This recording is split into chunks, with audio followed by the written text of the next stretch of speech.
Maggie was always suspicious about her husband. Their entire life together, he was always secretive about his past. When they moved into their home, he insisted on making a separate office. Maggie agreed, but when moving in, she wasn't allowed to ever enter the room. When he passed away last month, she finally got the courage to look inside. Upon searching the office, she stumbled upon a safe. This changed the way she will remember her husband forever. Maggie swings the door open and can't believe her eyes. She finally had the nerve to open this locked door and see what her husband had been hiding from her for all those years. She didn't know what to feel when her eyes gazed over the room. This is not what she expected. She spots a locked cabinet and decides to break it open instantly. She has had it with all the locks in this house. She breaks open the cabinet doors and sees a big safe. Great, more secrets, she thinks. What was going on with my husband behind my back? She finds the code to open the safe and can't believe what she sees inside. How could her husband keep this big secret from her for so long? Why didn't he feel safe enough to tell her? What will Maggie find inside? Will she ever be able to forgive her husband for this? Peter's death had come as a surprise, making her worst fear come true. Maggie always hated being alone. She loved her life with Peter. They did everything together. They have one daughter together, Eva. She lives abroad and will arrive tomorrow. Maggie asked Eva to stay with her until after the funeral so she wouldn't be alone. As they walk through the house, they pass the locked door. Eva asks her mother if she has the key, but she lies to Eva. No, darling. She asked her mother again if she had found the key to the locked room, but she told her no. This time, Eva knew she had lied. But why? What was in that room? The funeral was beautiful, and Maggie was sad it was over. Her husband's coffin was buried, and the only thing she had left of her husband was this mysterious room. She wanted to open the room and get it over with, but couldn't. She didn't want to change how she remembered her husband. So even though her daughter was just as curious as her, she decided to wait. She had waited all these years for this moment, so she could wait a little longer. A month goes by, and Maggie thinks less and less about that room. As Maggie searches the house, she walks past the room. She had left the key in her bedside drawer, but had a sudden urge to put it around her neck.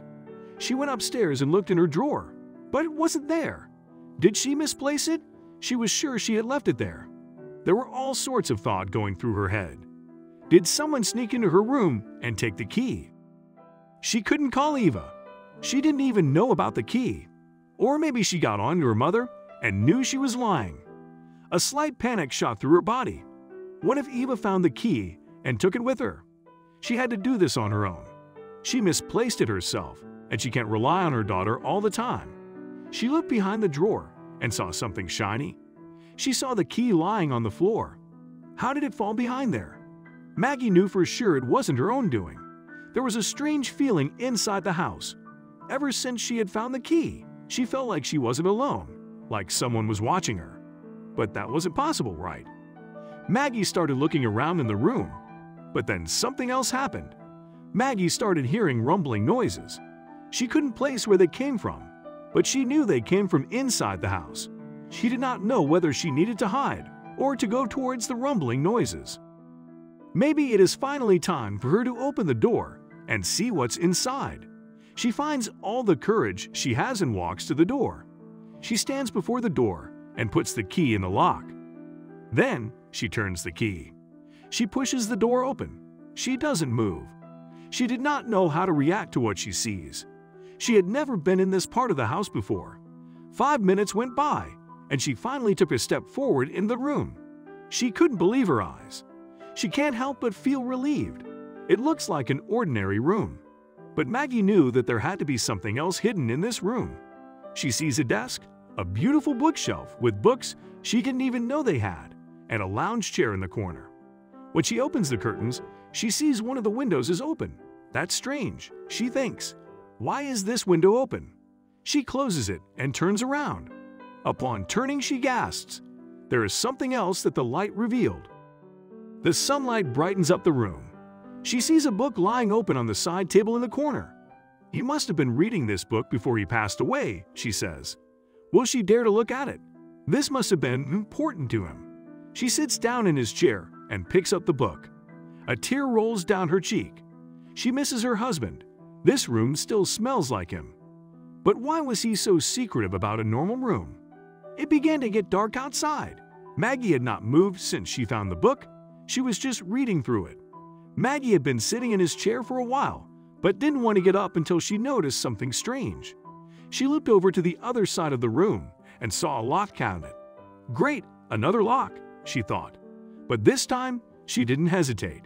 She grabbed a heavy candle holder and pounded on the lock. To her surprise, the lock broke open pretty easily. She opened the cabinet doors and saw a huge safe.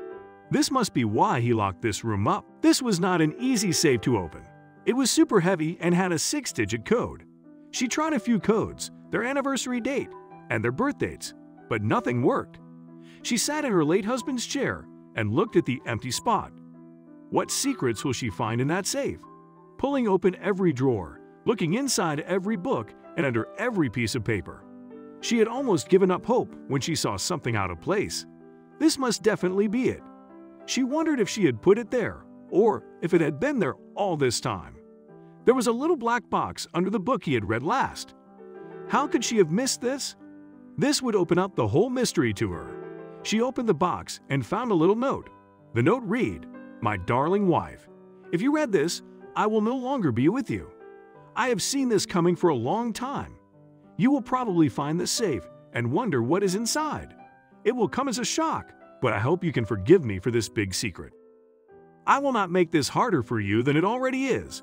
The code is 865,203. I love you, my darling Mags." Maggie wipes the tears from her eyes. She was very curious and scared to open up the safe. Maggie sits in her late husband's office. She looks at the safe and the note in her hand. She will finally know what he has been hiding from her for all these years. This was the moment. But will she regret looking inside the safe? She tries the code and hears a click. She twists the knob and the door starts to open. It was a heavy door and it creaked as it moved. Her heart was racing in her chest. There was something in the safe. She grew very nervous now. She opens the door and sees a black binder. It was full of loose papers. She didn't realize what she was looking at first, but then it started to sink in. Maggie gasps. This is not what she expected at all. How could this be? Her husband had always been secretive about his past. She had forgotten about this because she had stopped asking him. She never really knew where he came from or even met his family. He always told her he had lost his family in a horrible house fire. But this turned out to be a lie. She saw a lot of different family photos and letters from family members. He had been in contact with them for years. But why did he lie about it? Then she spots a little yellow paper. It was Peter's birth certificate, but it didn't look like an American birth certificate. She suddenly realized what it was. Peter wasn't an American-born man. He had left his family behind and immigrated to America. Maggie was mad that he didn't feel safe enough to tell her, but she could forgive her husband because she loved him too much.